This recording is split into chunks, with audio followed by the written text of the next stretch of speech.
Kepada yang terhormat, seluruh warga Republik Indonesia, dimanapun Anda berada, khususnya masyarakat Halmahera Maluku Utara. Dengan segala hormat, saya Anissa Madaniah memberitakan tentang tambang emas yang ada di Halmahera. Pemberitahuan ini sengaja saya menggunakan bahasa Indonesia dan tiada satupun kata-kata intelek agar seluruh lapisan masyarakat bisa memahami semua apa yang saya tuliskan. Perlu kalian ketahui bahwa tambang emas yang paling terbesar di seluruh Indonesia tempatnya bukan di Papua, tapi tempatnya berada di Halmahera Maluku Utara. Tambang emas itu milik negara kita. Artinya, emas itu hanya milik negara. Bukan berarti tambang itu milik pemerintah setempat atau bukan milik pribadi pemerintah pusat. Kini tambang emas itu telah diberikan oleh Luhut Binsar Panjaitan dan Jokowi kepada pengusaha asing yang berasal dari negara Cina dengan dana investasi sebesar 70 triliun 200 miliar rupiah pada tanggal 3 Juli 2017. Selama ini, alasan mereka bahwa tambang-tambang itu hanya untuk kesejahteraan rakyat, tapi kata-kata itu adalah pembodohan atau kata-kata bohong. Sudah berapa banyak tambang-tambang milik negara kita telah dibelikan oleh pemerintah kepada pihak asing. Harusnya seluruh rakyat Indonesia telah menjadi milioner, yang sekolah digaji, yang berobat ke rumah sakit pasti gratis karena setiap jiwa telah menjadi miliuner. Tapi, apa yang kita dapat dari hasil tambang-tambang itu? Justru tambang itu habis, dan uangnya bahkan tiada. Malahan, rakyat Indonesia semakin miskin saja. Para pemimpin Indonesia, semuanya orang-orang buangan. Mereka hanya tumpukan-tumpukan sampah tanpa ilmu pengetahuan, lalu mereka menjadi manifest atau pencari jabatan di negeri ini dengan jalan sogok dan suap. Manifest ini menghalalkan segala cara untuk memperoleh jabatan. Ada menggunakan sistem suap, mengelabui rakyat dengan berkampanye dan saling menjatuhkan saingan-saingannya di saat kampanye. Mereka ini orang-orang yang mengaku beriman kepada Allah, tetapi mereka ini para pelanggar firman-firman yang telah dibuat oleh Allah di dalam kitab suci Al-Quran. Bahkan, mereka-mereka ini tidak menguasai ilmu pengetahuan dasar dan mirisnya adalah gelar mereka dapat dari hasil membeli atau menebus di sebuah universitas. Sehingga mereka membuat kerusakan pada negeri ini.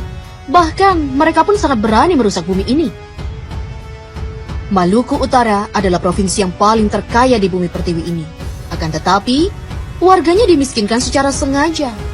Wahai saudaraku, ketahuilah oleh dirimu bahwa Maluku Utara adalah provinsi termiskin se-Indonesia karena pemerintah pusat dan gubernur daripada serta wali kota Maluku Utara yang sengaja memiskinkan warga di sana.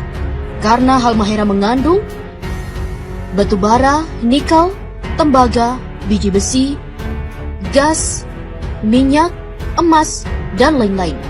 Tambang emas di Halmahera potensinya lebih dari 5 kali lipat dari tambang emas yang ada di Papua milik Freeport. Tambang emas di Halmahera dirampok secara legal melalui pemerintah pusat, dan tambang itu dirampok oleh PT Nusa Halmahera Minerals dan PT Sanatova. Lokasi tambang tersebut di kota Tidore dikuasai oleh PT Satanova di Kecamatan Obat Tengah dan diberi jatah eksploitasi seluas 9.000 hektar. Dan potensi emas nggak bisa ditebak karena emas betat itu sangatlah banyak jumlahnya. Di bagian selatan Gosowong, Maluku Utara, dikelola oleh PT Nusantara Nusa Halmahera Mineral. Pada tahun 2016, mereka berhasil mengantongi emas seberat 10 ton. Di Pulau Bacan, di Obi dan di Kiowa.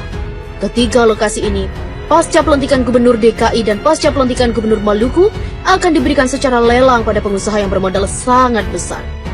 Ketiga lokasi ini belum dikelola. Lokasi ini berpotensi logam emas yang sangat melimpah ruah. Jika hasil tambang emas itu dibagikan kepada seluruh rakyat Maluku, maka provinsi akan menjadi nomor 1 terkaya di seluruh dunia.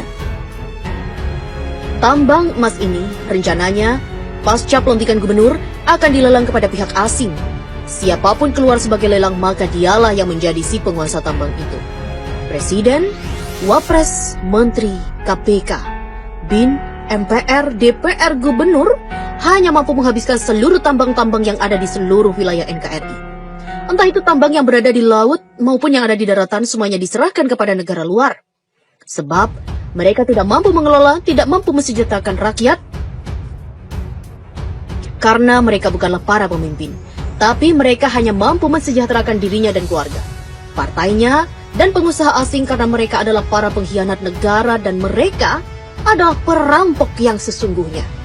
Wahai saudaraku, apabila Presiden Republik Indonesia dan rombongannya mengunjungi provinsimu, itu tandanya sumber daya alam yang ada di sana akan segera dirampok untuk diberikan kepada negara adidaya dan uangnya hanya untuk mereka-mereka saja. Bahkan mereka selalu berhutang pada negara lain dan bahkan mereka mencari para investor asing sebanyak-banyaknya. Hal ini bertujuan hanya mencari kekayaan pribadi mumpung mereka masih menjabat sebagai yang disebut di atas. Saya Anissa Madania, putri Indonesia yang tidak takut terpenjara dan tidak pernah takut untuk mati. Wassalam. Mohon diviralkan biar sampai ke tangan para pejabat yang amanah. Bahkan mereka-mereka ini tidak menguasai ilmu pengetahuan dasar dan mirisnya adalah gelar mereka dapat dari hasil membeli atau menebus di sebuah universitas. Sehingga mereka